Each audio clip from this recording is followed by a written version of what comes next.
The broadcast is now starting. All attendees are in listen-only mode. TGIF. Hello, Face. How are you? We have a power-packed day in store for you. Greg Horvat's going to be here in the opening hour. And we have a great guest in Tom Malone. I see Tom's in the room. Tom was fortunate enough to work for a market wizard, hey, Nobel, Dr. Martin Zweig. Everyone remember that Dr. Martin Zweig? He said, don't fight the Fed. And Tom has some market calls that he's going to be making here. So he's going on the record with some things here. How are you doing, Tom? Dan, hello, buddy. Windsor. So there's a reason why they call me Coach.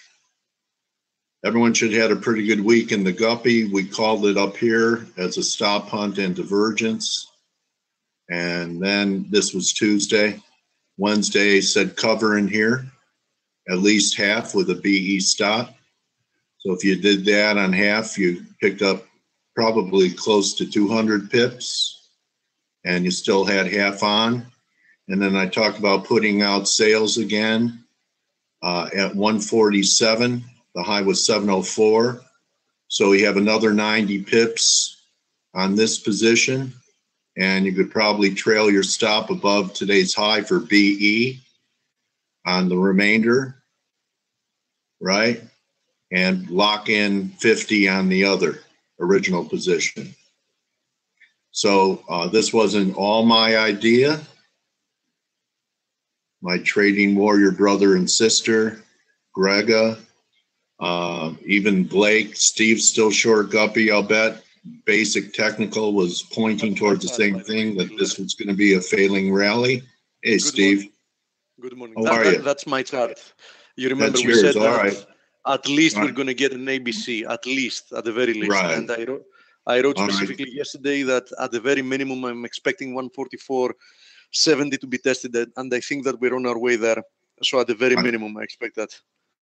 Okay, so that would be like equality of the first 200 pip break, something like that? Or I hadn't measured it because we still hadn't found a bottom. But for me, that's a level of interest. That's why I said that I like that level. Now we can measure it together and see if we have a confluence with the quality as well. Okay, and who was on it as well was Nick. Showing this harmonic pattern right here. And who was on it as well, who's going to be with us in the opening hour. The Elliott structure was pointing towards the same outcome, Greg Horvat.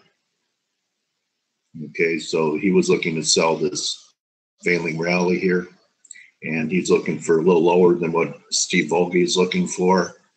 So I had a great week, and I just want to point out something. That, I know Steve covers everything. Mike, when you're on, we'll do the interview at the top of the hour, Tom.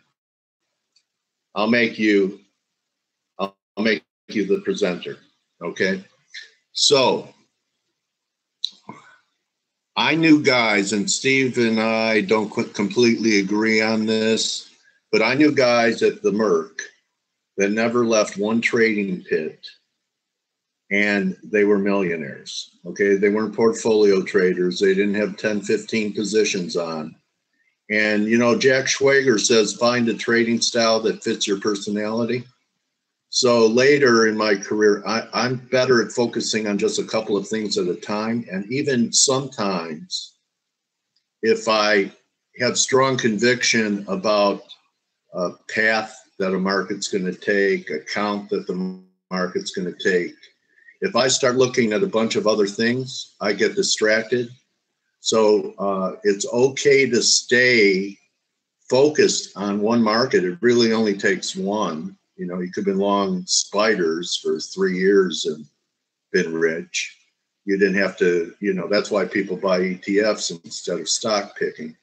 So until the pattern's played out, then you move on to the next. And I don't think the pattern plays out until we get something like this. Maybe it's going to be early next week. So just wanted to let you know, find out what you could do and what you're comfortable doing. I'm saying for me, yeah. Well, John, but you have different conviction levels on different instruments. So when you really see something that's a setup that's been developing for a long time, that it's beginning to move in that direction, you can let go of, you know, a lot of things and concentrate on that position until it's played out, and look at a lot of things, because, you know, you don't, there may be times the guppy's not offering anything. But I'm saying that, so for me, I don't have the capacity to have 10, 12 positions on at the same time. I've you know, pretty much always been one at a time. So you can be successful trading one market, is what I'm saying. But it's good to look at others, because sometimes at one market you're looking at is a no trade. And if you want to trade all the time, like Steve says, he scans everything. I mean, I know you still have to be a scanner, all right? But you don't want to get distracted at the same time. Because, you know, if you really have something that's working for you and you do something else and you're taking heat on it, it might affect your decision-making with something that's working.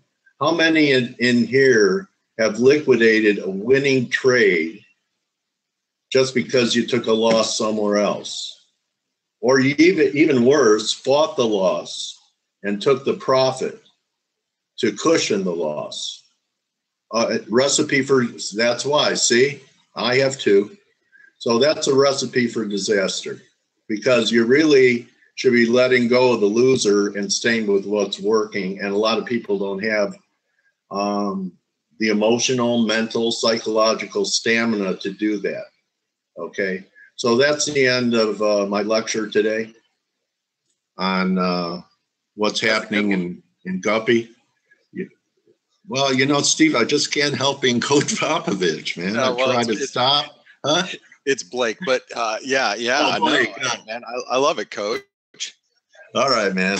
You're on my team. Get out there. All right. And score for us. All right, Blake. How are you, buddy? Good. Stand by really quick. Hold on. Okay. I'm sorry. That's okay, buddy. He needs to put his sneakers on. How else is he going to go in the filming? So I hope everyone in FaCe had a great week, or at least a good week. So I should get a bunch of Ys on this. Who had a good week by earning and learning? There's one Y for Marif. A lot of great actionable ideas came out of the ForexAnalytix, the dream team, all week. Great week. And look at that call Blake made yesterday with Aussie on the precipice of a breakout. And good call yesterday by Chris Kerr on a continuation move in Aussie Kiwi. He's having a good day. You guys on the Aussie Kiwi? So you weren't even late if you bought yesterday's close, which was like a confirmed breakout. Okay. And there are plenty of things like I don't know what to do with right now, like Euro. I mean, I don't know what to do with it. So find something. Really, over time, you're going to recognize patterns that will become familiar to you, like 3 drives are to me. And you can just sit. You can just sit and be patient and wait for those. You may not have action every day, but if you need action and there's nothing on your screen, go to the horse track. Go to the casino. Don't force trades. Okay? The good trades are going to be so compelling, you're not going to be able to resist them. Don't wake up in the morning and start scanning and go, oh, that looks good. All right, there's no planning involved in that. Euro is shortable.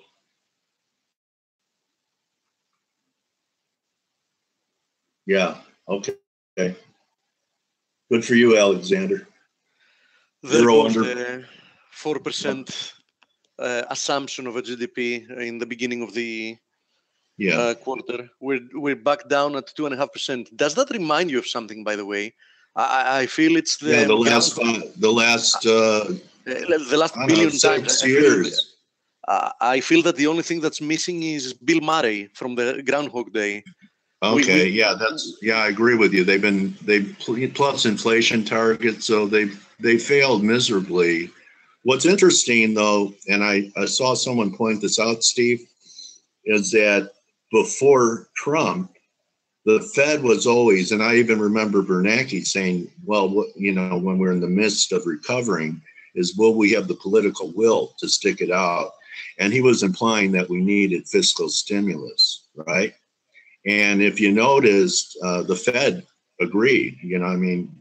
Bernanke said it, but Yellen right now isn't saying anything about. You're right, but I have a very important question. Okay, I've been reading about Keynes theories since I was in, a first year student in the university. Okay, I know you started reading him in kindergarten. No, actually, no, because both my parents are architects, so I had no stimulus having to do with being an economist or in finance or whatever. I get attached to that like quite later. I wasn't sure what I would do until the age of 16, actually.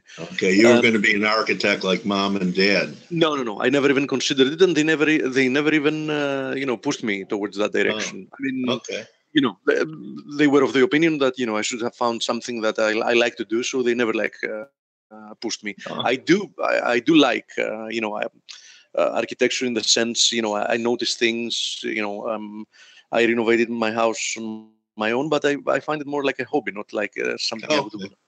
And I'm actually very lucky, because if I became an architect in Greece with the financial crisis, I would probably be in a poor house at the moment. they haven't been building much, but the Greek stock market's a star performer in the.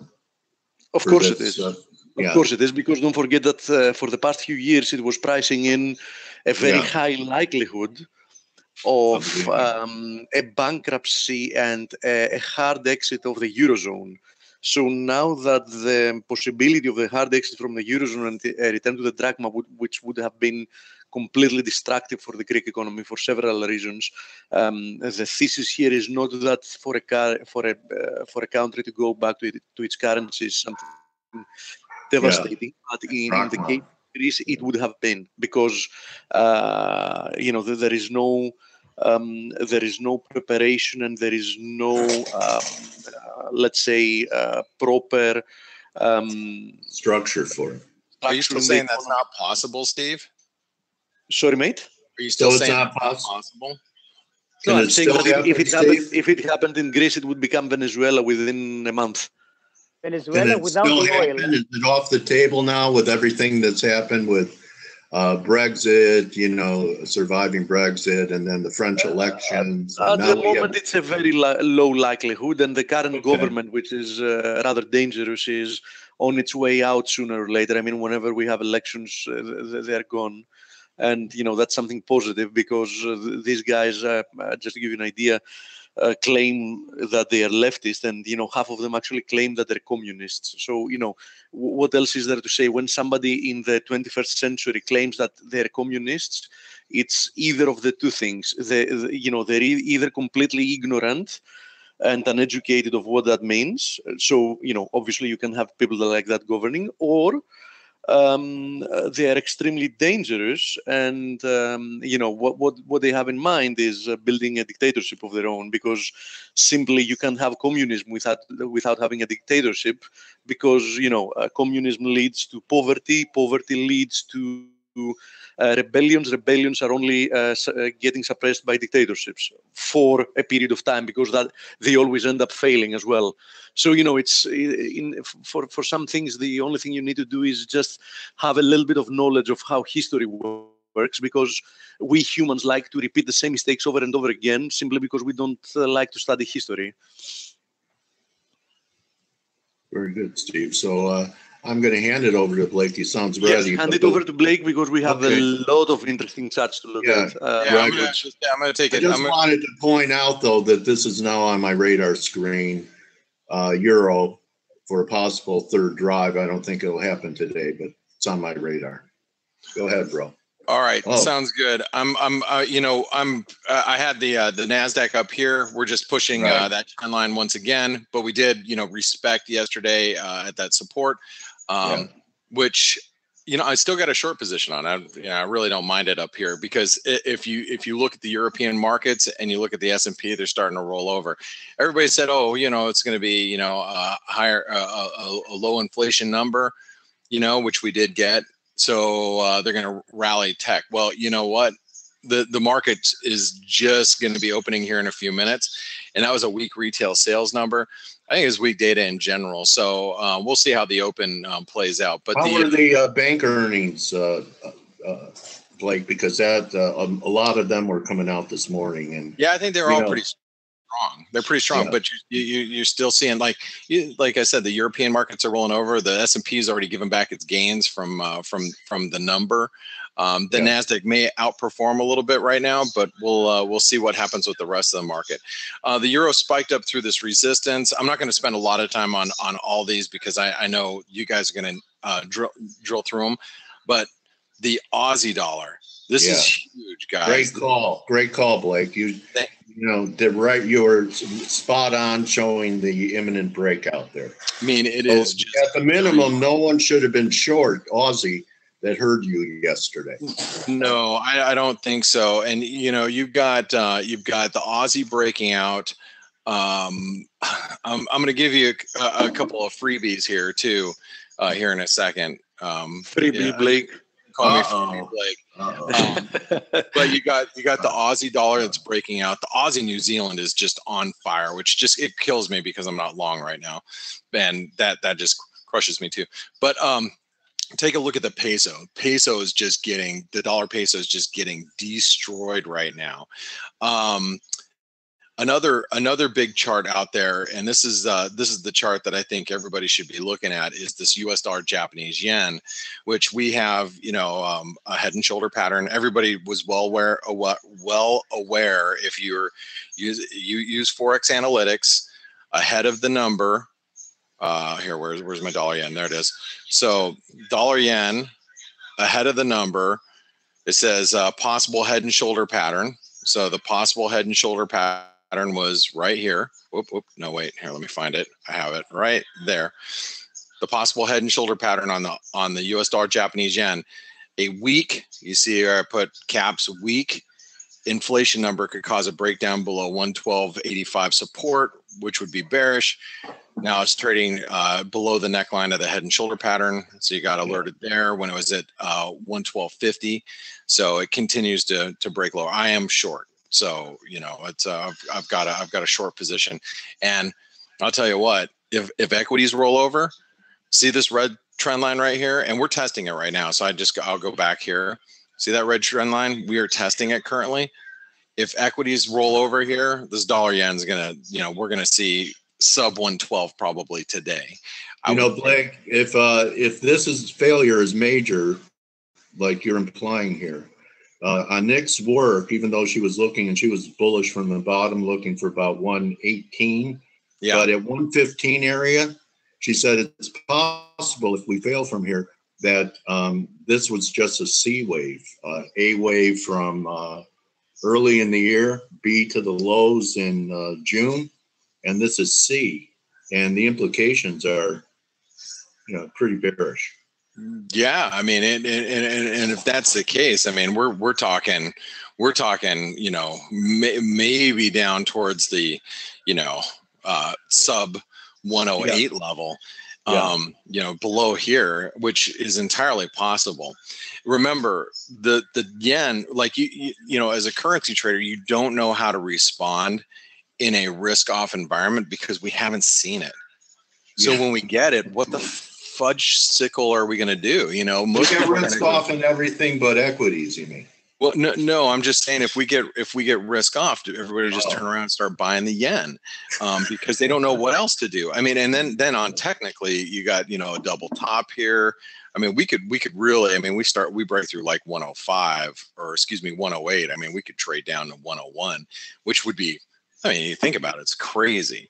All right. So, and you look at equities. I mean, S&P rolled over, NASDAQ's rolling over. I mean, it just. I've always been in this camp. I've talked to Steve on the weeklies that, that this still could be a big C wave. You pull up your monthly here, Blake, the bear case is really something. And it might as well be, but we definitely need to see it close below the 112 zone. Yeah, I know we still there's levels on the way down. Put up the weekly. This is the monthly right here. Yeah, I'm sorry. It should have been the weekly. Okay, so basically the high from 124 to 100 was A or 1, and the rally is 2, and 118 is 2, and we're in for a C or a 3. Which could take us way down here. I mean, yeah, if you have a quality, it takes you under par. 25. I mean, what if inflation starts spiking in Japan? I don't know how that's ever going to happen, but hell, you never know. I mean, if they decide they need to normalize a little bit too. They said that they're out of deflation. I've seen comments coming from the BOJ. We're no longer in a deflationary period. We haven't seen hard evidence though. We haven't seen hard evidence. Okay, so here's my freebie, and then I'm going to pass it over to Steve. So if and I know Steve probably will cover it anyway.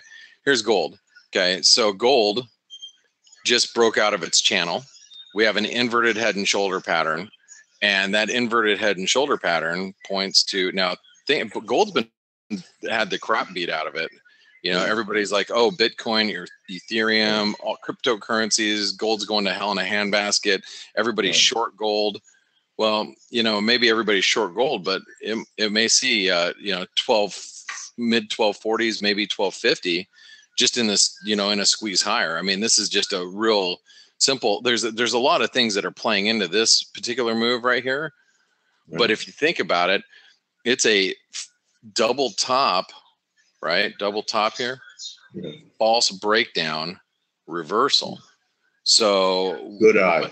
What if you start squeezing all these gold people? Next thing you know, you're trading at 1250, and that and sentiment and positioning. Sorry to interrupt, Blake. Remain on the extreme side. Show the blog post where show the blog post where you guys were talking about this last week before it happened. Well, I'll let Steve do that because I gotta go. Okay, yeah, I got my nephew coming in here today. He's going to be helping us with some admin stuff with ForexAnalytix, and so I'm spending. He's with Blake, the slave driver today. That's right. I'm slave driving over here. So you guys have a good one. And TGIF to everybody here. Have a good trading day, Blake. All right, buddy. Have a great weekend, Blake. Bye-bye. I think Greg is here, isn't he? No, I don't see him at the moment. When did he say he's going to be on? He said he would try and stop in the first hour. So our guest today, Tom, and we'll get more details, but his biggest holding, I can tell you one thing for sure. All of these are recorded, Robert. Yes. If Greg has said he's going to be here, Greg is going to be here. There's no question about that. Looking for 1310. I'm pretty sure that people want to hear to what Greg has to say. As always, Greg is looking quite ahead with Elliott Wave, and from my experience and working closely with him for now more than a year, the guy is way more often right than wrong. I can tell you that much. Oh, and guys, before Steve starts on his rundown, click the ForexAnalytix link right there. It's right there on the GoToMeeting software. That's a trial link. And I think most people made at least $1 this week. If you haven't tried a trial, you're getting everything really 10 days for $1. So you're spending 10 cents to get Elliott Wave from Grega, harmonics from Nick, sticks from Steve, basic technical from Steve and Blake, and macro by our big picture astronomer, Stelios. So just go ahead and click that, because, you know, I've been tweeting this, Steve, you know, and you brought it up yesterday. It's really a big point. You know, you probably can do great just being here in the room, because, I mean, we give a lot of actionable ideas all day long, but really it's only an hour of analysis, and then we have a guest, an interview.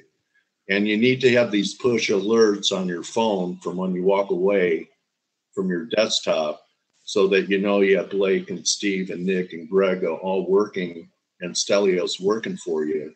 And you're going to be alerted whether you're in the grocery store like Blake is, he likes to trade from the grocery store, or anywhere else. So you're always going to be aware, you're always going to be able to assess if you need to do anything to adjust positions, because a lot of these push alerts talk about support and resistance levels being breached.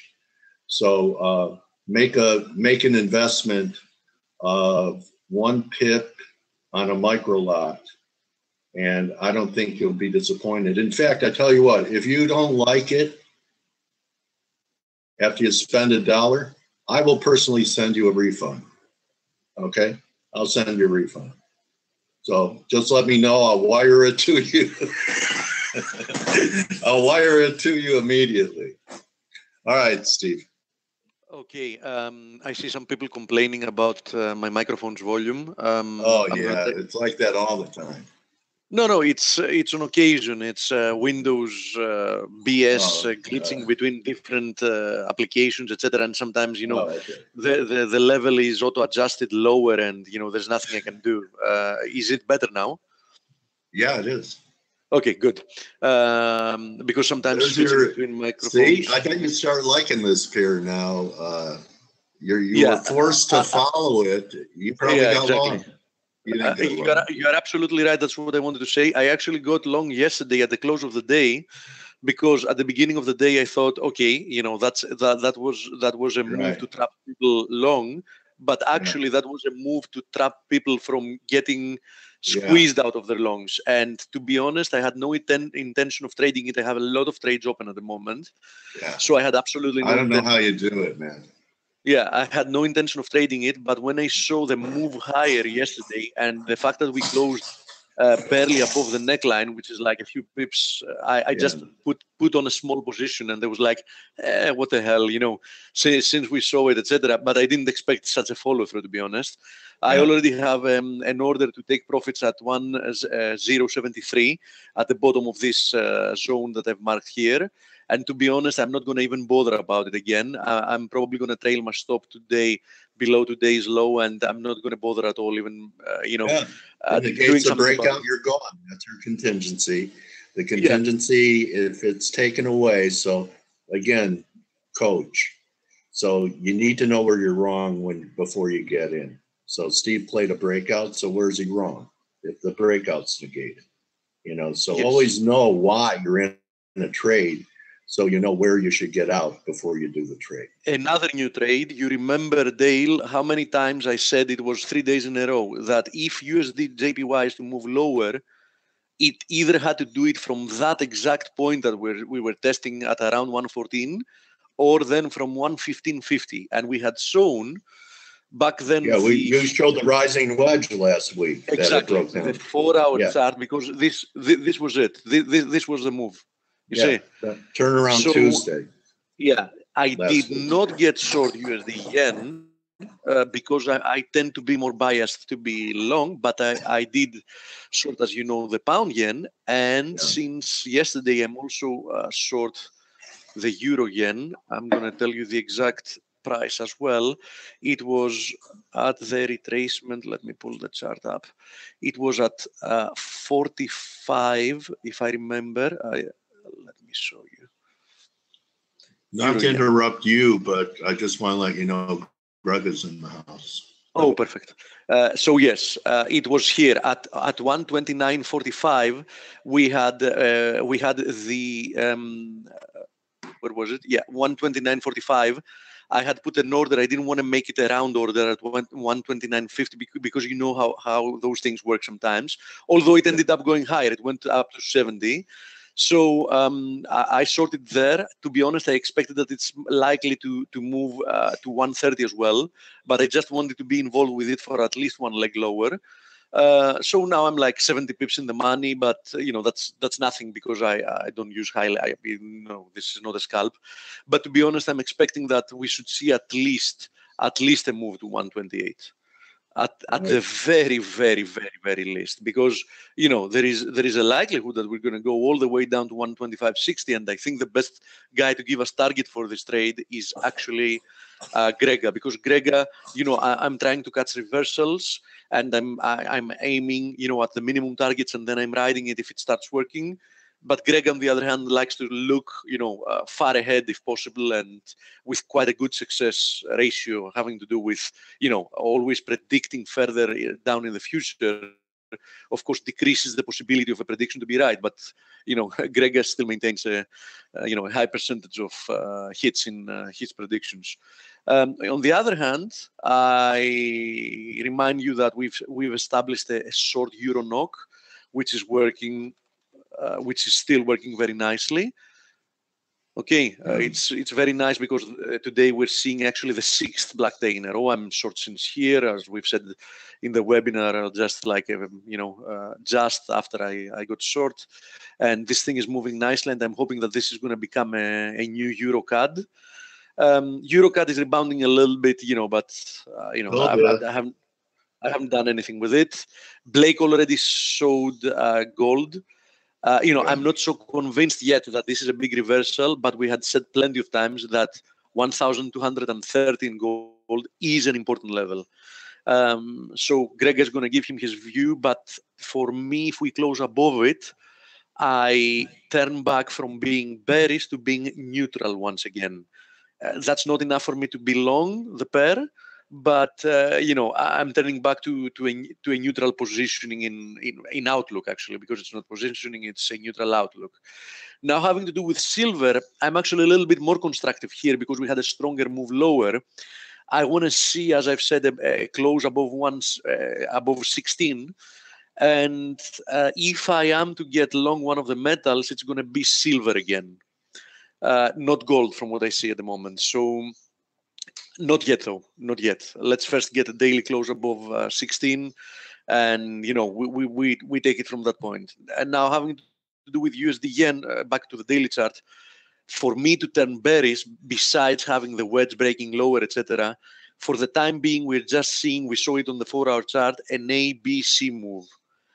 As long as this move does not close below this zone that I have here, which is roughly a zone between 111.60 and 112, I maintain a constructive outlook that perhaps this will end up being a correction lower and another move higher, at least towards 115.50, sorry, and we see what happens from there. Negating the breakout of your red dotted line. Just a point. Yeah, it might rebound from here.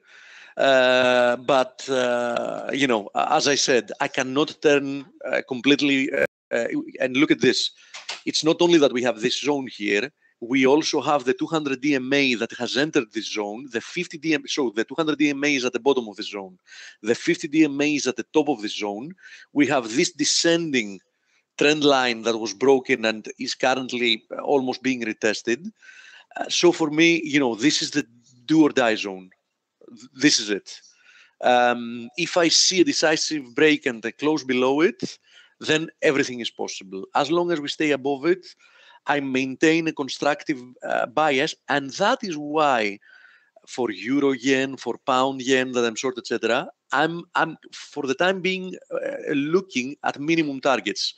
So since we spoke about the pound yen initially in your introduction, now that we have a more or less confirmed secondary high here, we can actually do. Just forget about it. Let's go to the 4-hour chart because Okay, now that we have the move higher, let's see what we get in an extension. We need the magnet as well. There we go. So extension yields a target of 144.50. And what did I tell you that my target is? It's 144.70. Why is it 144.70? Let's go back to the daily chart because I usually get my targets from there. It's because of this zone. You see it? It's because of this zone. So the extension also confirms a target of 144.50. We have the 38.2 retracement at 144.30. So, you know, somewhere between 144.30 and 144.70, if I see a strong reaction, I will tend to believe that perhaps this was just an ABC move lower and that perhaps we're going to get a continuation. So I'm going to collect my profits and call this a good trade and move forward. Yeah, the fact that it's a double top up there, Steve, if you show the whole chart, gives it a look of an ascending triangle. As we said initially, I'm not treating this in this case as a double top. I'm treating this as triangle. Yes. So for me, a break below this zone then should aim for roughly 142, which is this triangle support. It's a bullish formation, is my point. I agree with you. Measures big. I agree with you because this formation, even if it retests this, it is likely that it's then going to do something like this. 124.16. Yeah, that gives you like, what's that? A 1600 pip formation. Gives you 164. More actually. Now, a friend was asking about CAD yen, and people were asking about CAD yen.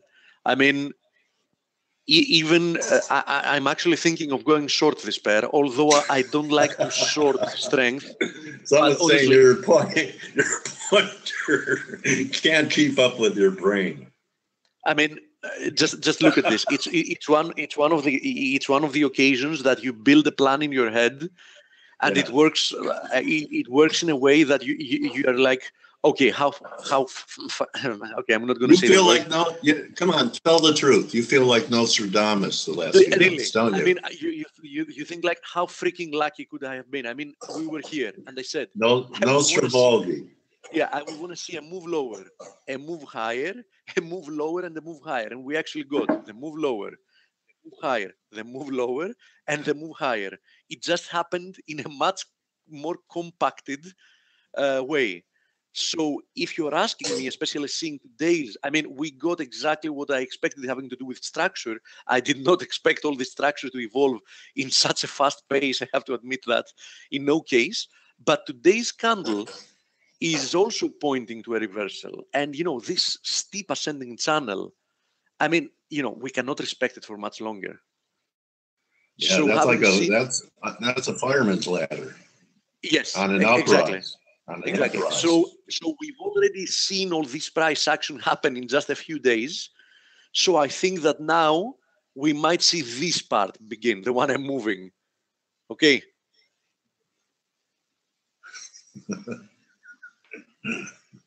Let's see.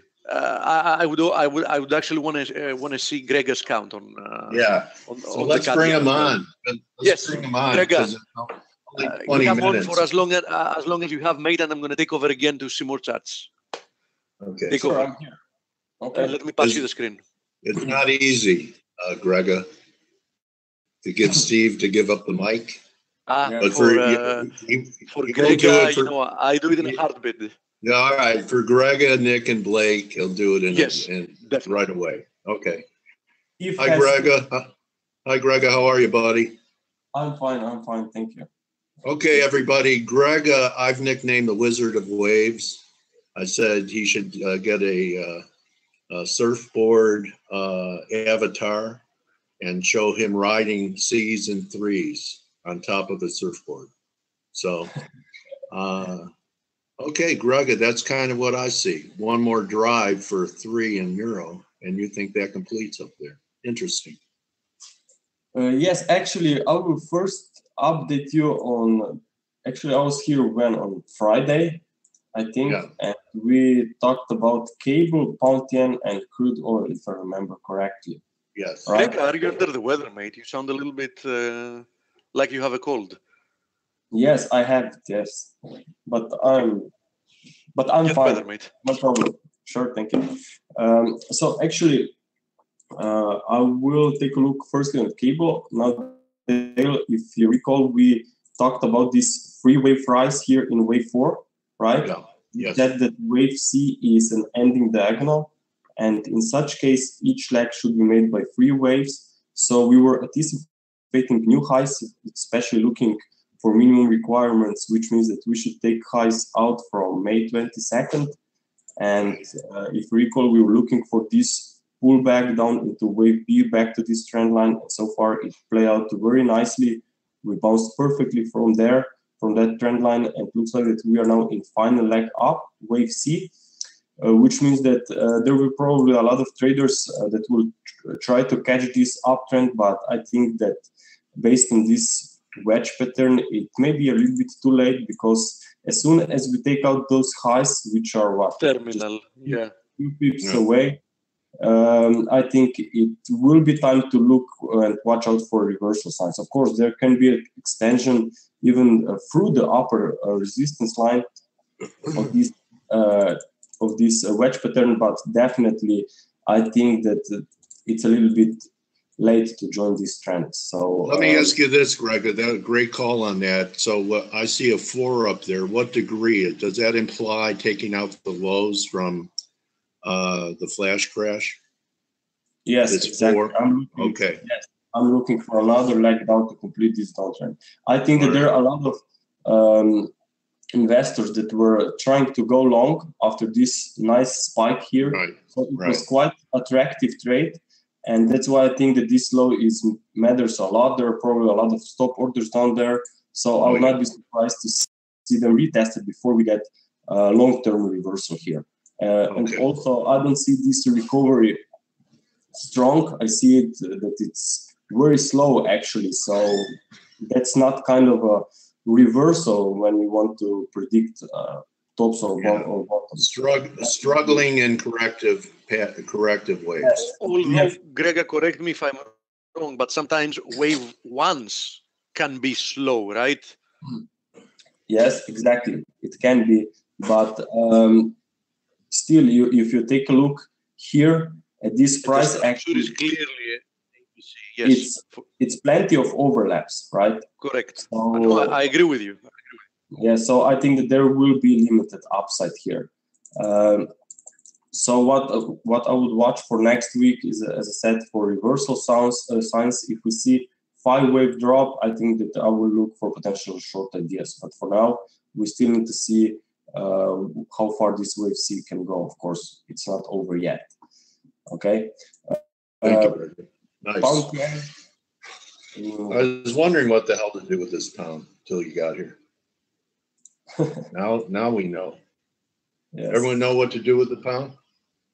These two are freebies because this too is in the letter. So, Greg is giving you some longer term views, but, he goes shorter term sometimes, and his hit rate's phenomenal. So thank you for sharing this for free, Greg.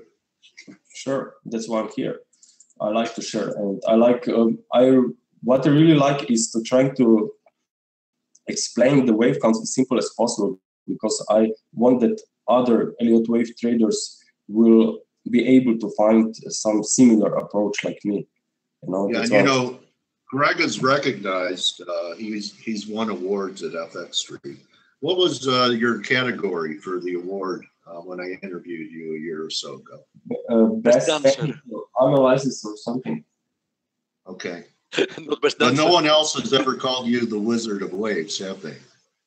No, only so I think that's a bigger reward than than what you got at FX Street. Okay, so what we have on pound yen? Pound yen, we said that we are probably in a triangle. We are at the upper side of the range, and we expect limited upside.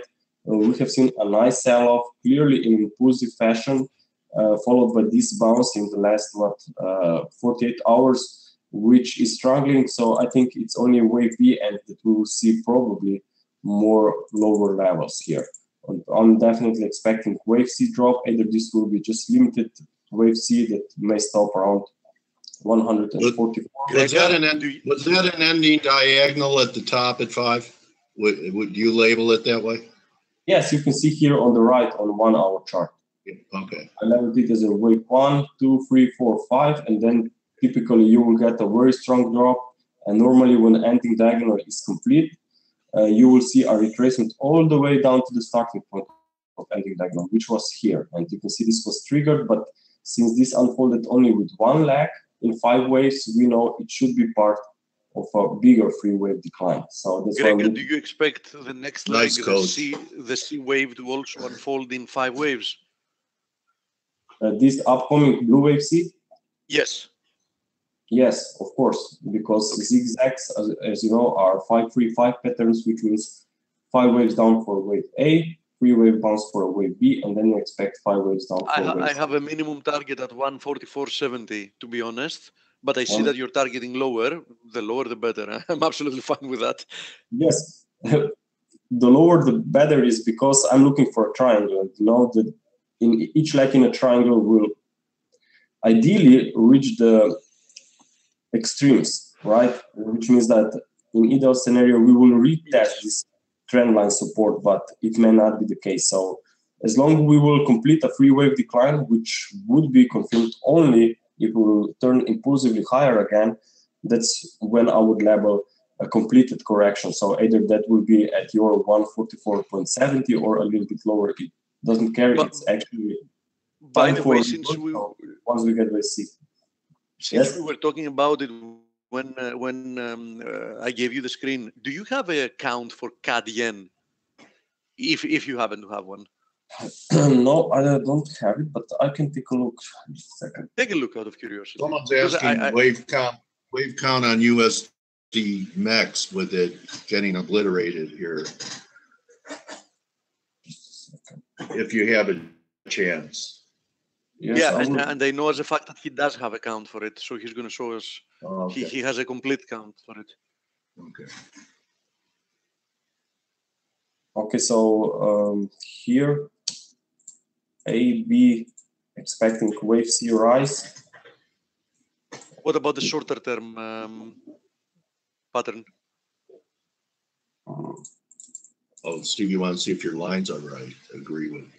I see 1, 2, yes, 1, 2. That's very clear. And this is wave 3, but in which state? Okay, so you think we are currently at 4 of 3? Just a second. Okay, I can see that. 1, 2, 3 of 3. Yeah, this is an extended third. There is no question about it.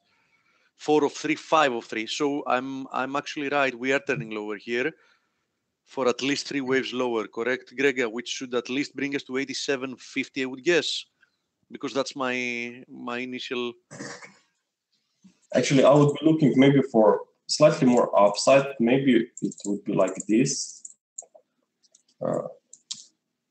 I don't like so short or small wave 5 compared to wave 1, right? Yes, you're right. So in comparison, that's why I would label it like this. Okay. Oh, I like an ending diagonal for it. Yes, why not? Another leg higher, and then we turn to the downside. And now, if I try to compare, you have here 261.8 up there. Okay, so that's the first resistance. And now we will also compare wave 5 to wave 1. Second. And now, guys and gals, you see how a pro works with Elliott waves. 60. So maybe we'll get a little bit more upside, but definitely above this high, I would be looking for and expecting for a short. Yeah, okay. Well, let's see if we get another high. Yes. Let me also check this one. But we're definitely very, very close to a turn lower. I'm also looking at wave 3 at a higher degree. This red wave 3. Okay, we have a 261.8% extension right now testing. Okay, so there's definitely it's definitely overdue. Yeah, it's definitely overdue for yes. So I would be expecting definitely in final stages of some fifth wave here. Okay. Perfect.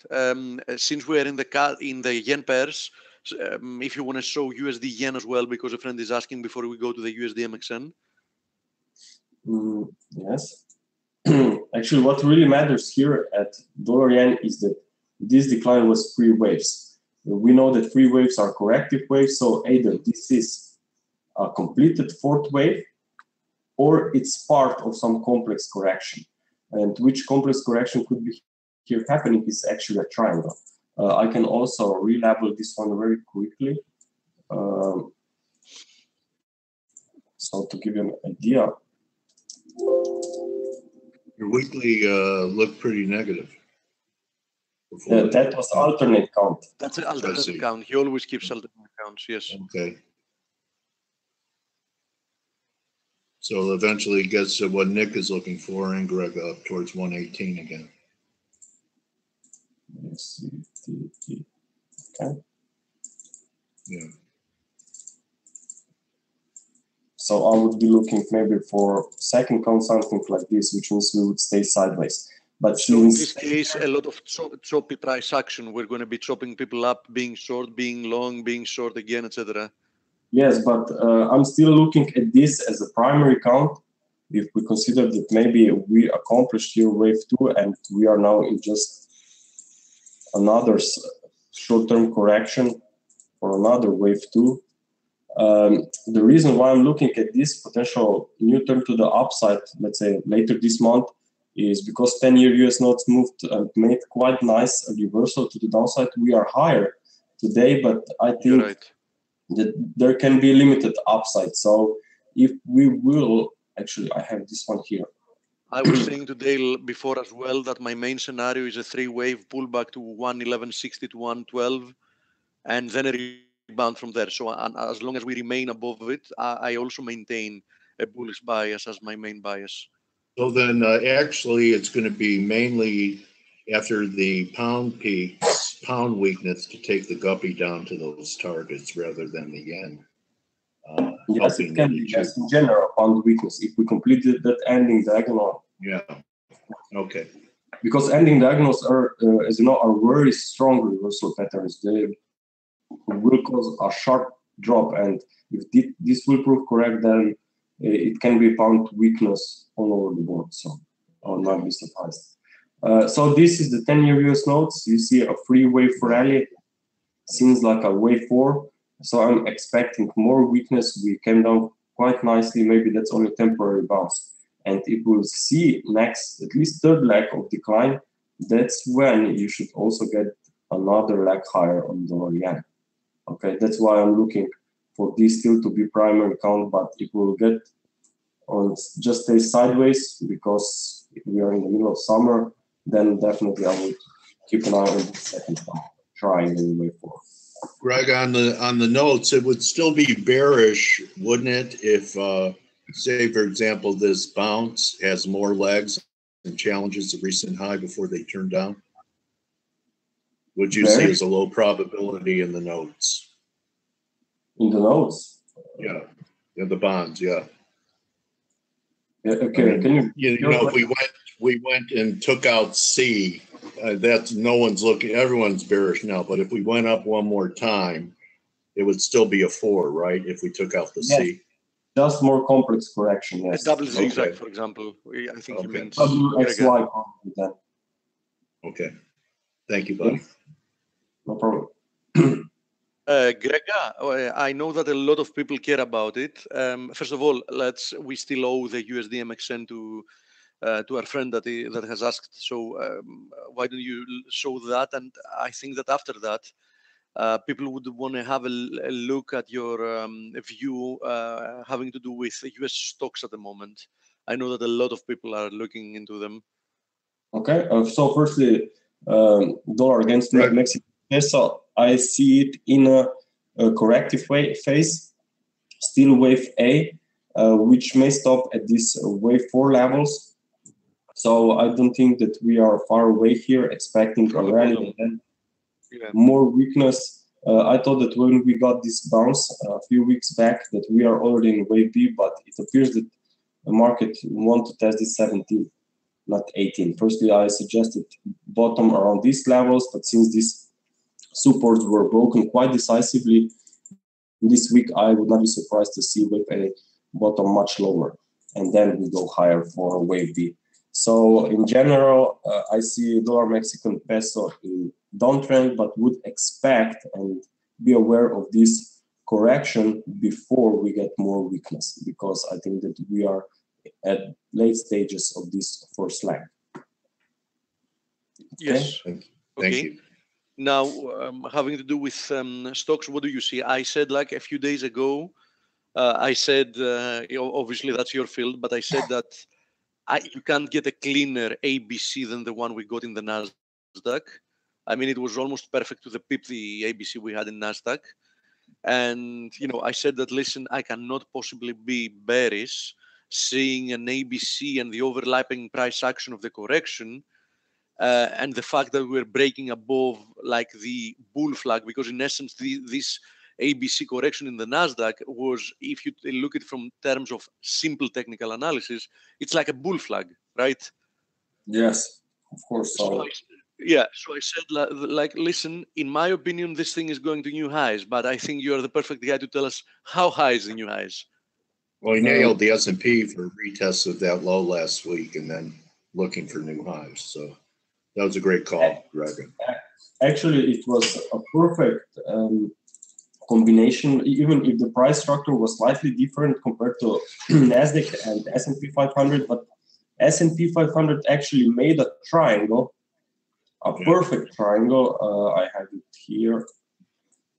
And we were tracking this triangle quite closely, A, B, C, D, E, and then said that this 32 should be a bullish breakout. And so actually that was a triangle. It's a continuation pattern on the S&P 500.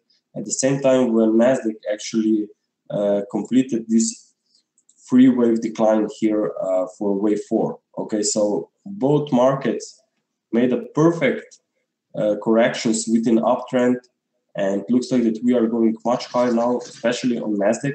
It appears to be, sometimes as you know, NASDAQ it appears to be much stronger compared to the S&P.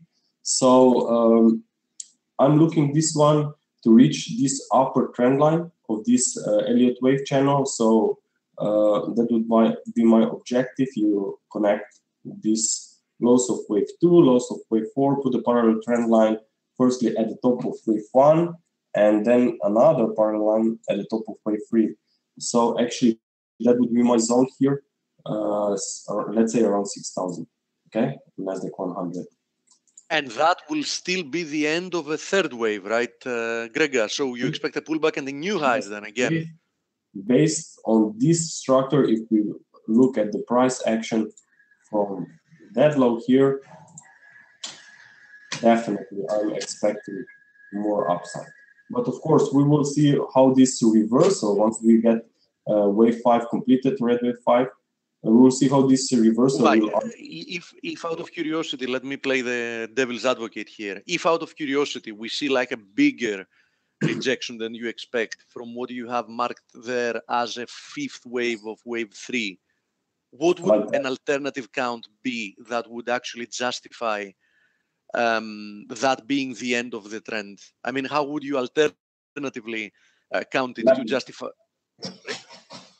How I would label the chart. So actually, probably I would move this wave, red wave 1 here, okay, and then make blue wave 5 here. Okay. Yeah. Got it. Yes. And then so there is an alternative count that might get the next push higher, being the terminal leg of the bull trend. There is such a count. Yes, of course it is, but there's definitely better, and I always, when I'm analyzing... No, I agree with you. You see, yes, more likely, yes. Try to label the wave count so that I stay with the trend and expect more, because, you know, calling tops, calling bottoms, I know that back in 2000, here's the S&P 500 here, back in 2011, 2012, I know that I remember pretty well that I was looking for a top and expecting a reversal, and everyone were actually, as soon as the spot 5-wave declined, they said, this is it, we are going down, okay? But there is a line when you need to say, you know, better to stay and level with the trend until it lasts. So don't wait and call a top, because although there is no question anymore, there is no question anymore, and that's also obvious from your counts there, that we are at a very, very mature phase of this bull market, at a very mature phase. But in these stock markets have normally, in the last seconds of the bull market, they have extensions like mania cycles. So still, if we expect this to be Glenn Neely? Neo cycle? Neo wave. New Just wave. curious. No, I don't. I have no idea. Actually, that's based on from psychological perspective. Okay, normally you will get a very extended move on stocks, and everyone will try to jump in. But normally, when this extension is already very big, too big. So, but if we consider that fifth waves are extended, okay, we are now still only at equality level compared to wave 1, okay, and consider the fact that this on the S&P 500, if we take a look closely, wave 5 still does not contain 5 subwaves. So I think that we will see an extension higher, okay, and normally this extension higher will occur and take prices above this upper channel resistance line. So I think that we are in that we will see extended fifth here and make much higher highs, and then maybe turn to the downside when it will be least expected for some. But normally how these stops are confirmed of an extended waves is, so again, here's Elliott wave channel, connect wave 2, wave 4, put the trend line at the top of wave 3, and if you see a sharp move out of this channel and then a reversal and decline back into the channel, this would then be a top. Okay, so you look for a throw over and then for it to negate the throw over. Yes, and I'm expecting this because, as I said, if I level this 1, 2, we need wave 3, 4, and wave 5, okay, to the upside. So I think that there is a chance to be extended wave because short-term waves suggest that this fifth wave is still ongoing, not finished yet. Thank you, Grega. Grega, people are asking, Dale has to go in an interview, people are asking about oil, about crude. If your outlook has not changed since you made the video, we can simply tell people to go on our blog, on ForexAnalytix. You can find a video with Grega analyzing oil. So has something changed with your view in oil, or should they just watch the video? Actually, I can take a look here at crude oil. Nothing has really changed. You can send them the link, no problem. Actually, we can see nice formation of higher highs and higher swing lows here back from July 10th, actually from start of this week. So I see third wave in progress. Either it's going to be wave 3 or wave C. There is minimum requirement, which means that we should take out this 47. I just put the link, by the way, as well in the chat, so you can check the video here. He speaks for more than just oil. And another question, a fast one, there was somebody asking about gold. If nothing has changed, I remember that you're still conflicted about the counts in gold. Is that right? Yes, I am. But for the short term, I was looking actually for this recovery after completed 5 waves down, and I'm expecting a retracement normally back to the area of a former wave 4. Okay, so that would be here. And at the same time on silver, I was also looking for third wave up, either that was wave A or wave 1, wave B or wave 2. But if we are either in wave C or wave 3, minimum requirements suggest that we could see even move close to $17. there was also former wave 4. So I'm expecting more gains to be here. Perfect. And very fast answer. That's the last question we had about Euro Pound. If you have a yes, Euro Pound, it's actually having a very nice wave structure there.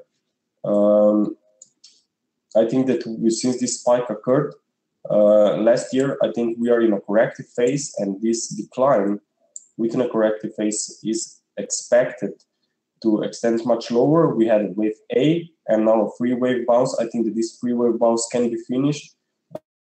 First thing is because here within this wave C, final leg of a free wave recovery, we can count 5 waves up. And here's this 4-hour chart which suggests that. And I was looking, as you can see here with the arrow, for a reversal here. We moved nicely into 261.8% extension level. So I was looking for a top for wave C to complete wave B. We came down very aggressively. More importantly, we are breaking this trend line of nailed wave channel, which normally is confirmation that the 5-wave movement is completed. So in that case, you would expect at least 3-wave drop, but ideally it will be a 5-wave drop.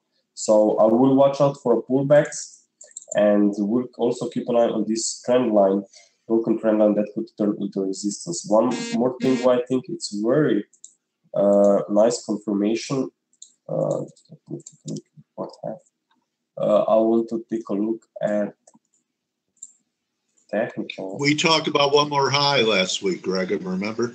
That's exactly what happened. Yes, yes, and when I said that stops should not be placed there, only add to your position. Right. Right, yes. Yep. Because it would be because it's always tricky to look and call for a top. But current price action, okay, it's much more powerful based on bearish view compared to the last week price action. You can see that that's probably the strongest decline, bearish lag compared to any lag within previous sell-offs, okay, since market up in April. So clearly that's the powerful lag. And also here you can see we have already 3 bearish soldiers actually. And more importantly, I like this candle very much.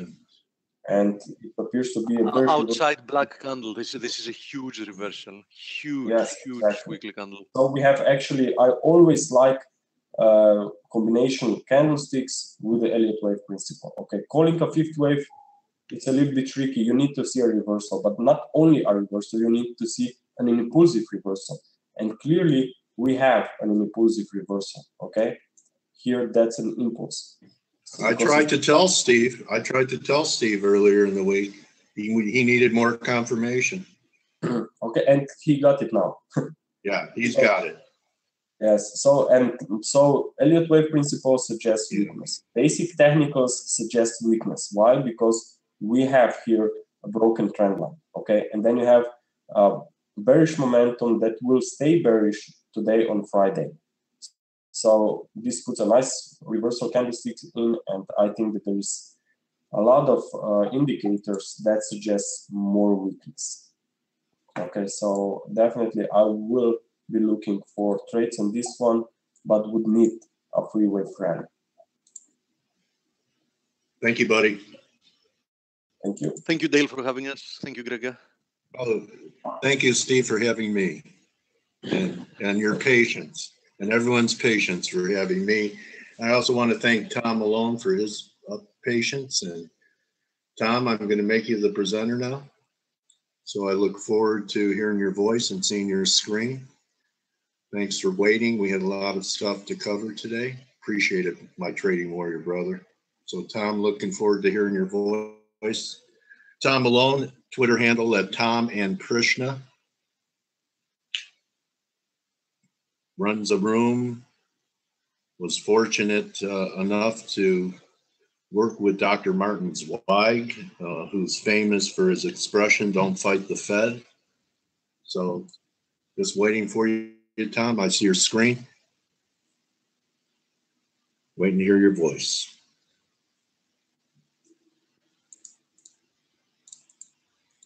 There, I'm unmuted now. Okay, great. Tom, so nice to meet you. Great to meet you. You guys do a wonderful job. Boy, I spent the last half an hour looking at more charts and seeing more new information than I have in the last month. So I appreciate you guys being here.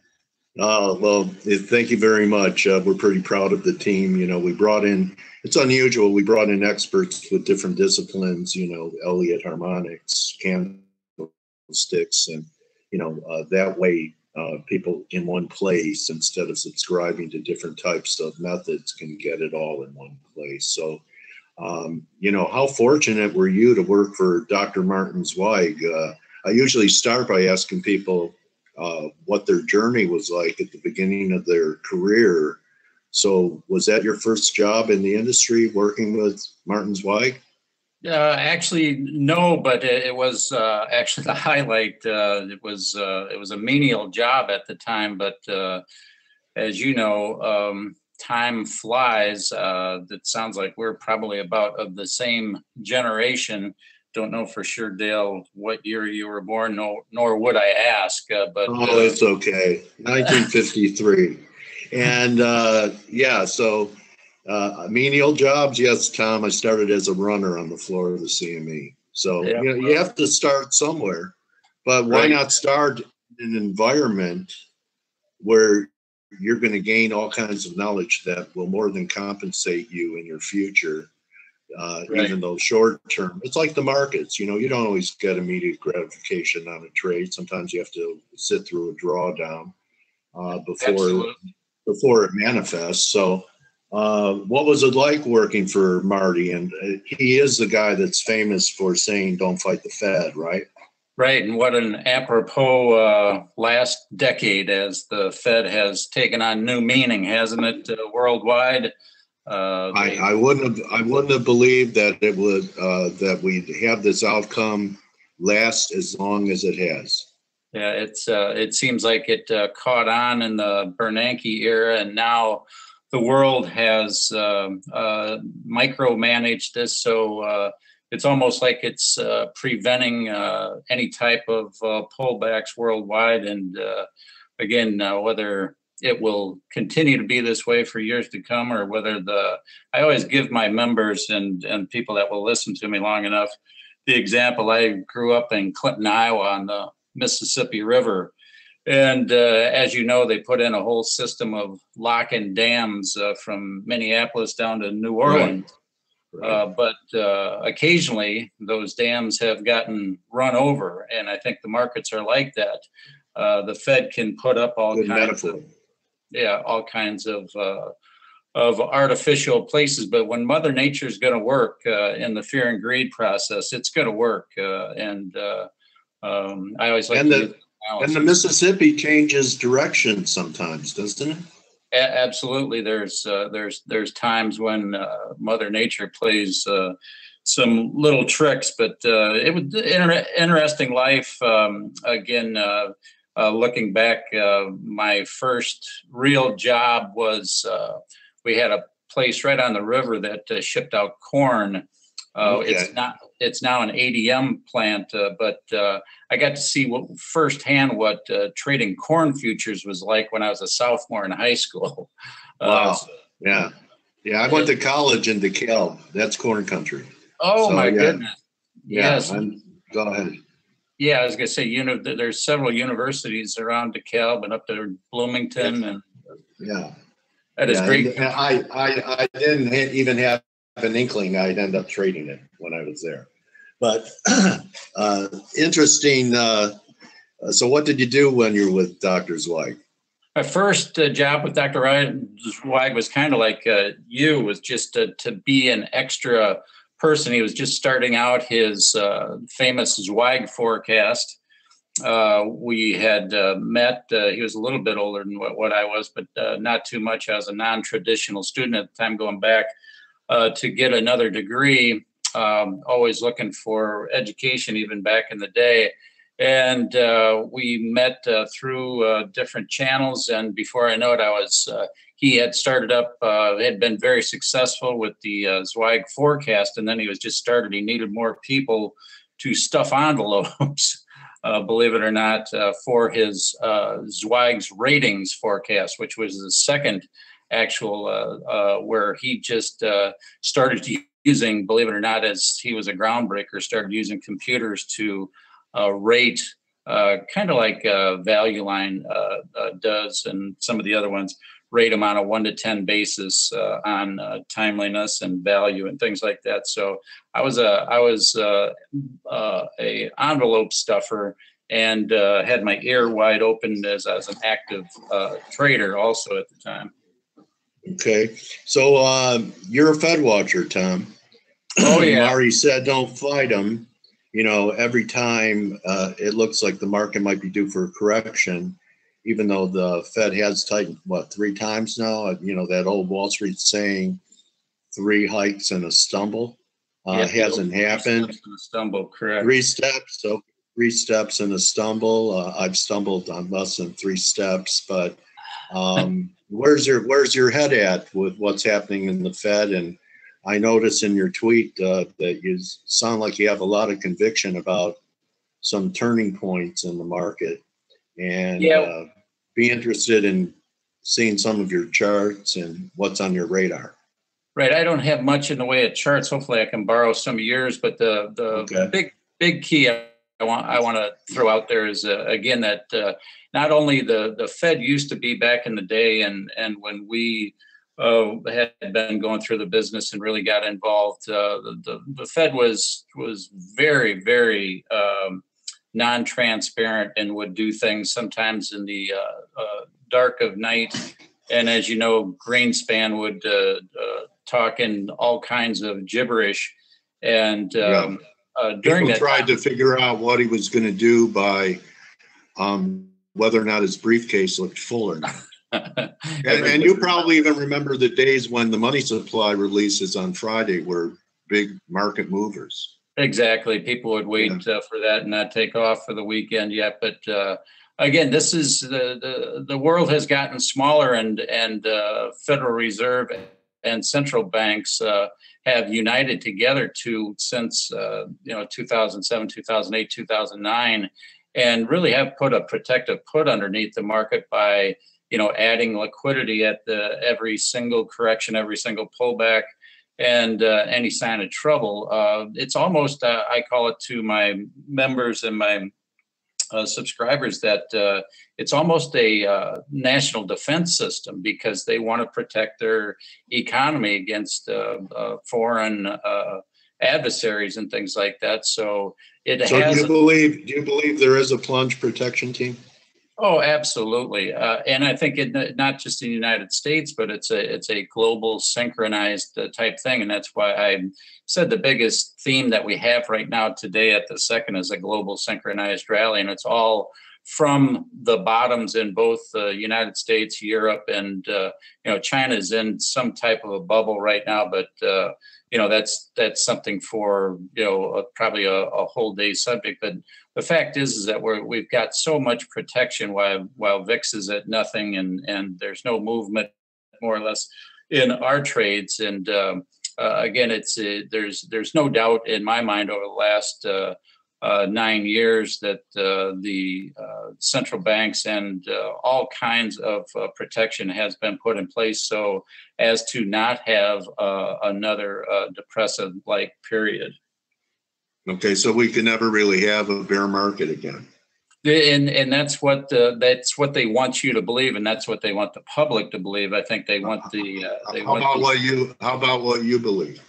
Well, I believe that we're going to have an amazing another depression, probably, sometime by 2020. Again, it's within probably 36 months at the most, and 6 months at the least. I think, like I say, the old nature will rule type of thing. We will have another recession, and we will probably have a huge scare. We've got can't take away what's gonna pop the bubble. Could it be like I've talked to Martin Armstrong, and let's face it, cheap rates have buoyed everything, real estate, equities, etc. Correct. So could it be the bond vigilantes starting in Europe with the way the Bund looks now and the dollar being under pressure, that it could be a bear market in bonds? I mean, bonds look like they're, they peaked. We were trying to recover in the bond market over the last several months, and now it looks like they could be headed again down to new lows or break through that 265 10-year level. Do you think that rates are going to be the pin that pops the bubble? I think it's actually going to be the other way around, to be quite honest. Really? I think it's too strong of a dollar. I think it'll be a recession. I think that we can't agree on anything, so it'll be a budget deficit, debt ceiling not met, a downgrade of USA again. It'll be something along that line that will be more depressive than stimulative. Everybody thinks, and my last 11 years, I've done 90% of my really hard research in sentiment. And the fact is, everybody thinks that this bull market will end with 5% GDP and everything running hot and all this stuff. And I think it'll be the opposite. I think it'll be the plain old end of an economic cycle. You look at four major reasons why markets end up turning negative and going into a bear market. And you look at the things that out there that could cause a global unrest. Again, too protective of a Fed. And none of those things right now, we are dying to get some inflation going, but we can't. As you know, Japan has been pushing. They'll never reach their targets. We'll probably never reach our targets. My biggest fear for the next, real break in markets and in financials is recession. And I think it could come as soon as late 2019, and it will be on the back of some things that we probably don't even know that will happen. A lot of things we know, like student loans and subprime autos, and the Canadian banks had a real tough time, and they just hiked rates to help them out a little bit. There's things out there that they're around, but you don't really talk about much. But I think that's the way it will end, is not in the grand 99 type scheme where everything is just going up every day and the economy's hitting on all cylinders like it is now. Global synchronized rally from, as I tell my members, from Shanghai to Vietnam to New York and San Francisco. I mean, this is one of the best weeks, if you believe it or not, of this bull market. If you look at the EDC, which is the 3 times long world index, the EDC has had like a 20% up week. And these are, this is a simple ETF that, gets a ton of volume. The world index has skyrocketed this week, had one of the best weeks since 2011. So it's buoyed worldwide, and now we're getting dragged along. I think we're 23rd, Dale. I think we're way underperforming. Is that because of the dollar weakness that we've seen, emerging market currencies? Dollar weakness, and as you know, after Donald Trump was elected, we boomed and kind of led. And since we haven't been able to accomplish anything at the White House, some of that has slowed down, while the rest of the world has just really banged up. I mean, I think we're 23rd in the list of gainers for the year. We're doing pretty good today, obviously, and setting new records today and trying to catch up. But I've always said in 2017 that we'll be dragged along by the rest of the world. And that's exactly what's happening so far. As the rest of the world is just dragging us while we're up about 10%. The rest of the world is, 20 to 30% up. Which just really began this year. It's been the other way around for a long time. Absolutely. Is it possible that when the world markets or emerging or anywhere outside, I know a lot of people, like I interviewed Mark Yusko, he really likes, emerging markets because there's value there, that when they have hiccups, that because we're a laggard in relative strength, that our pullbacks will be deeper now instead of shallower? And those are two things that should happen. Volatility obviously should go up, and our pullback should be deeper, because just in the last couple of weeks, you see that a lot of money is pulled out of the United States, even though we're at record highs. You'd think that more money would be pulling in. That's the thing that's happened over the last 50 years. But now money's pulling out of USA, and obviously, since emerging markets are going up in the statistics that we follow, the money's going straight into Asia and into Europe. The Jamie Dimons of the world just absolutely say that they can't believe the turnarounds in Europe and the progress that they're making. And the money goes, fast money at least, goes to where it gets treated really well. And right now, it seems like Europe, Asia, there's different parts of Asia can't believe that, that's one thing about sentiment is who would think that South Korea would be up, 3 times as much as we are this year, with all the problems with the intercontinental ballistic. I got an interesting question from Luca. He's going, "Hi, Tom, talking about the Fed. What impact do you think make Cohn the nomination for the Fed, reversing Yellen's policies of hikes and weaker dollar in line with Trump's wishes?" So she's up for renomination. She said she'd consider it, I think, sometime near the end of the year. You think that's a possibility, that Yellen's reign ends under Trump? Oh, absolutely. She's out and Cohn's in, and the fact is that just can't be more psychologically bullish for the people that are betting on this market long right now, just today and since the election. The fact is that lower regulations, lower taxes, all the things that are in the platform are uber bullish, and you just can't stop it. I spent 6.5 hours yesterday getting my people longer and longer and longer, and say, you just cannot stop this. The fact is, when you get at this stage of the market, when you're in a very late stage bull market, and the Fed just put us into, I think the NASDAQ got down 6%. That's our biggest correction of the year. At the worst, the futures did. And there goes the Fed, just turn on a dime from pretty hawkish to right back to uber dovish, and here goes the market just straight up, back up into new highs. And I think that will continue. Like I said before, most people are thinking that the way this ends, and you see the Dalios and the Teppers and things like that, think that it'll get so hot that we'll raise rates a bunch of times and everything. I think it'll be the exact opposite. I don't think we can get out of the way of ourselves, and much like Japan, demographically, we can't grow at 3%. You heard Janet Yellen talk just yesterday, the fact that she would be surprised that in her lifetime if we could grow at 3%, and that's pretty embarrassing, really. So that means any type of crisis that would come up if we do, like I said, the number one concern is global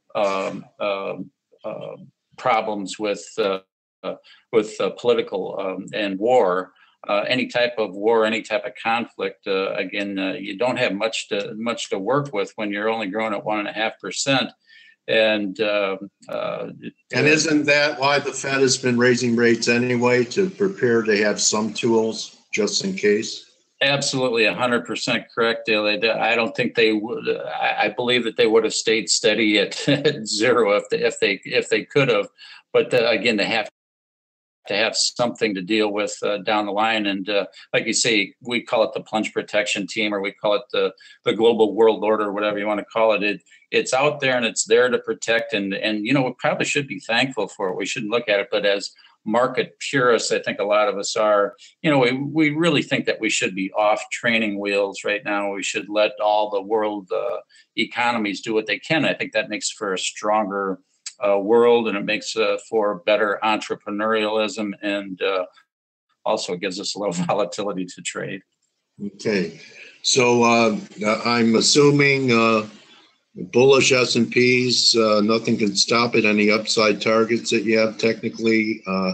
On some of the super bulls I've talked to, like Peter, what was his name? Not Peter Temple, he's a long-term bear. Peter Goodburn, Elliott Titian, Thinking 2,700 by the end of the year, and then a 30% pullback to 21, but then eventually 4,200 S&Ps. Really? So Yeah. that's big picture stuff. Yeah, big picture. If I had a big picture, I'd be along kind of that line. But again, once we have that first really big correction, which I think will probably have to happen by, November at the latest. Again, I think we can easily go to 2,700 in between now and November if the current regime stays in place, meaning that nothing happens news-wise. We can go to 2,700 pretty easy. There's no doubt about that.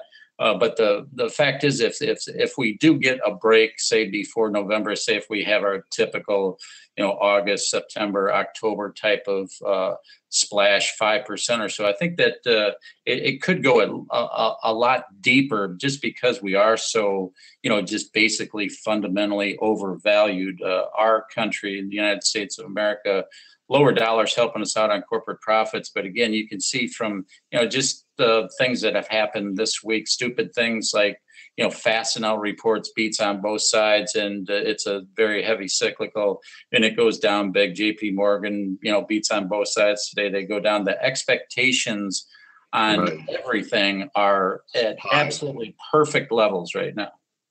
Right. So interesting you bring up that fall time frame. I want to ask you, you watch a lot of markets, and there's been a lot of discussion about market structure, Tom. And in the precious metals, we've had these like 30-second, 1-minute flash crashes where they just go and clean out every stop. Right. And kind of had that in Amazon one day that, when you and I were new in the business, we had open outcry. There were humans involved in this. Right. Always something. Could market structure be the reason that we could go deeper than what we would normally do, because the machines are running the markets and bids just disappear for a period of time? Right. And that's why, especially in the Forex business, I mean, it just amazes me every day when I watch the Forex that again, there's not more risk of, these fat finger trades and these mistakes that turn into something deeper. I think that with the election stuff that we went through, with the hacking that's out there and everything else like that, the cyber crime, so to speak, of the next decade will be in some of the Forex areas and the currency areas that are so easily I think attacked, and that's a scary thing to look forward to, is the fact that these defenses aren't strong enough yet. We saw an election both in France and here that was pretty much disrupted by cyber attacks. There's no reason to think that again, the attacks won't get geared more towards our financial systems. And that's a scary thought going forward, because we've seen, I still have clients and subscribers from back in 2007, 2008, 2009 that lost all their money on simple things like money market funds, again, that went broke. Again, people have almost forgotten about things like that. And I think once they get reminded, because we have been nailed in our lifetime anyway with 87 and 99 and 2007, those were all things that stick in the back of your mind. Yeah. I was going to ask you, since I see you were in the room and you were talking about gold, I thought we might switch gears again here. And you said one of your largest positions here. I put the gold chart up for you. Tell us what you're looking for in this instrument. Well, gold again. And I know you buy the shares too, so go ahead. Right, we do. Our favorite positions again in gold are leverage. We really like extremes, and as you can tell from the chart earlier this year, back at our Christmas break, we got long of gold just on a sentiment buy signal. We really like to deal with extremes because we feel like as leverage. Did you learn that, Tom? I gotta call you on this. Mm-hmm. Did you learn that from Dennis Gartman of gold. Well, okay, you know what I'm talking about, don't you, buddy? I mean, he's the only one I ever heard. He goes, well, I'm long of this against this. I'm short of this. Did you learn that from Dennis Gartman? No, but I never ever trade anything against anything else. Really, I'm like Marty Zweig. I was brought up with the fact that you make your trade and you stick with it. You put your stops in and you let it run. Jesse Livermore type stuff. Again, I'm not much on pairs trade. That's why I said with hedges, I like to use straight out. Futures if I want to hedge myself. But in like a position like gold, I just feel like gold over the next year will ultimately outperform a lot of other assets just due to where we are sentiment wise. Like I mentioned back at Christmas break of 2016, we had gotten extremely down here. Great buy. Yeah, great buy. It was it actually fell right into Christmas, and we actually had a little correction. Actually, one of the last corrections we've really had for the S&Ps right at the towards the end of the year. And again, it's really interesting that the sentiment in gold, as you know, gold bugs, they're really an emotional trade out of all the things that we trade. I don't know what you think, Dale, but I think gold and precious metals is probably the most emotional trade there is out there. People really get, this is my gold, this is my silver, this is mine. So the sentiment portion of gold, I really do a lot of really hard work on. And to be quite honest, one of my greatest lines and that I borrowed again from Dr. Zweig is, gold and precious metals always end up in tears. And I'm sure you've heard that before because gold has broken more people's hearts. So when I was managing money, I had more, families come in and say, gosh, my junior gold miner is down 64% and we have to sell everything. And, so it's always, it's never been a great trade of mine. But over the last, since I've been running our Traders Elite Room since 2001, I've really used gold a lot wiser and traded it a lot better, just simply going from a non-emotional sentiment bias. And sentiment got really, really poor at the end of the year. And we bought into the gold futures and into ETFs at right at the end of the year, stayed long. We got stopped out in that October pullback and then got back in again just recently, actually right around the 4th of July. And we've got targets at 1310, just short term here. So again, that 1310 area. It stops out. A lot of people will be calling it a breakout, and that's where you'll be going to the door. Absolutely. I guess a lot of people, if you want to look at the most bullish possibility, is say that what happened in 15, the end of 15, was the beginning of this new move, and then we put in a higher low for 2, and we're either starting 3 or C, and we're getting a pullback in here, which would be this is a weekly, be our 3rd higher low, and we're going to break out over 1300, and it could be a huge move. I know a lot of people that are talking 1500 or so on the gold. I'm just trying to pull up, they're a little longer term view on gold, and the dollar's peaked for the year. But even that, a rally back to 1500 would just be a corrective move off this big decline. I'm sorry, I'm interviewing myself, but maybe it's A, B, C up to here. So wow, it's on a 50-month moving average right here. Right, and it's a time where you can tell from the volumes also that people hate gold. They really do, and they hate to talk about it. I've got professional traders in the room that just they get mad at me, get physically mad. I think at times, even when I bring up gold.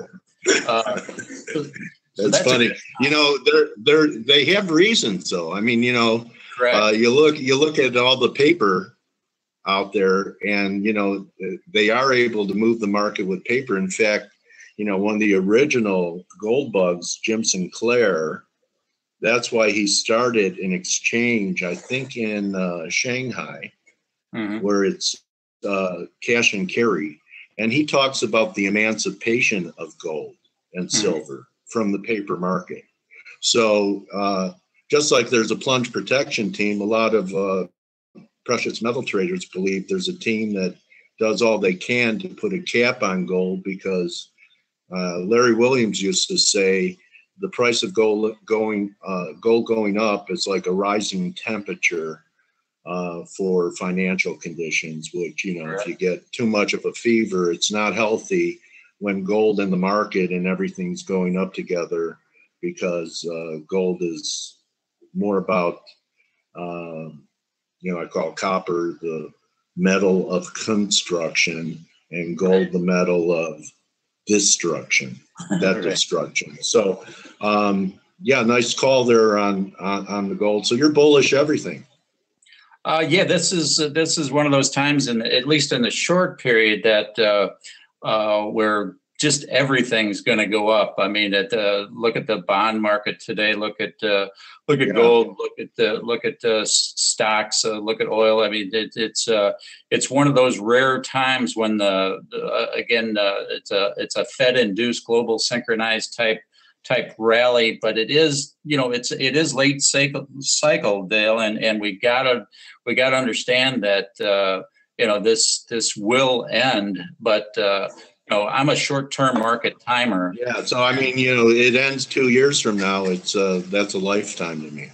Exactly. We cannot. We have to trade what's in front of us, and right now, up is in front of us, and when you look at long term for somebody my age is right into August, I think. But we go day by day as traders, and we learn a lot day by day. And the fact is that I don't think anybody would have ever thought that we would be, sitting here after an election. I'm sure you remember election night with that. Yeah, I do. I was surprised. I was surprised it came off limit down. Yeah. But I didn't know Icahn left the celebration party to go buy $1 billion. So he's on the plunge protection team too, I guess. But exactly, and who would have thought with we're going into our 7th month here, and there hasn't been anything accomplished towards the Trump agenda really, other than a lot of the executive orders, which are fine because they're leading people. To one of the things that I didn't mention about fears, I don't know whether you pay any attention to it, but Dr. Zweig used to do a lot of work in balance sheets and things like that. He would create all kinds of signals and indicators. Just fascinating to watch and fascinating to study even today. But one of the things that has even new Treasury Secretary Mnuchin worried is the fact that tax receipts have dropped off so much. People just are not paying their taxes. And that's going to really, really hurt in the next 6 to 9 months when we go to negotiations on a debt ceiling and things like that. And that's one of those things that I didn't mention earlier, but the fact is people just aren't paying their tax. We've seen the biggest drop in tax receipts we've seen since the 70s. And that might be something, all of a sudden people really truly believe that they don't have to pay taxes. And when that revenue doesn't come in, and when we're actually cutting taxes, where in the world is the money going to come from other than the printing press? Right. What a great discussion, Tom. You want to tell the community that I'm sure are interested in the discussion. We're getting some nice comments here. How they could follow you. I know your Twitter handle is @TomandPrishna. And who's Prishna? Prisha, that's my wife, my lovely wife. Okay, Prisha. Okay. 42 years. Yeah. Just follow me at Tom and Prisha on Twitter. That's the easiest way. I've got a link to my website, ForexAnalytix.com there. And I don't post very much on the website, but Twitter has turned into such a great place for traders. Like I said, that's where I met you and your great group and all your followers. And I think it's a tremendous opportunity for individual investors to get really quality information. Again, you can sort out what you believe are, people that know something about the market, and you can block people that don't know much about the market. So again, we get a little bit of both in that. There's an expression: you don't know if somebody cares until you block them. Ever hear that one? That is we are in the Twitter society now, aren't we? I'm the king blocker, and then I unblock, and the whole thing. Anyway, Tom, I want to say that it was great that I invited you and you came and you had patience. We needed FX content on the original date, but I would love to talk to you again a little bit further down the line, maybe into the fall, and see what your thoughts are. And so you have a trading room, and there's a monthly subscription fee for that to be in your room? Yeah, and we do it on a yearly basis. It's kind of weird the way that my room has progressed. We had several thousand back in the early 2000s, but I moved it into because, just because I always say, out of all the things that we do, time is our biggest resource. And right. We have no idea whether we're going to, our next breath is going to come from here. So again, we cut it down to where I have owners, not members. I don't really have subscribers.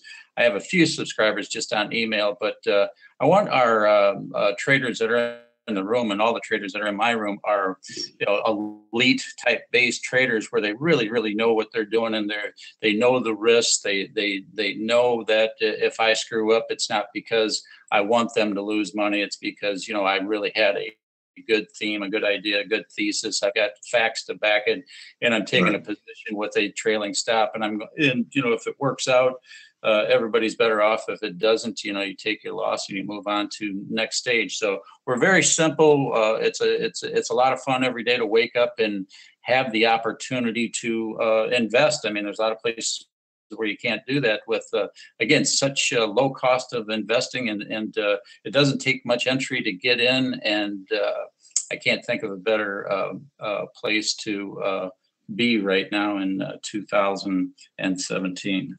All right, partner. Well, you are now my trading warrior brother. And, right. I hope for the best for you and your trades and your community. And I know I really enjoy interacting with people, social trading. We only have two eyes, Tom, even if they're trained. Better to have 100 trained eyes collaborating. So I agree with you in your mission, and thank you so much for your time again today. Everyone, thank Tom Malone for a great discussion and a few ideas and a look down the road. Thanks for bringing your telescope today, Tom. And I'll drop the link of the interview on Twitter. I'll tweet it and drop it off to you. So have a great weekend, my trading warrior brother. Thank you. And anytime, Dale, I really appreciate it. And best to all your traders out there. Thank you, buddy. All right, Face, we went a little overtime, but I know you don't care. I think we had a decent week, and look forward to killing it with you guys again next week. Remember, most of all, don't just count your pips, count your blessings. And I hope you feel that this free room for you is a blessing. And if you want to reciprocate, become a subscriber. The link's right there. Have a great weekend, everyone. Enjoy your summer. And I'll see everyone on Monday. Thank you, Steve Volge.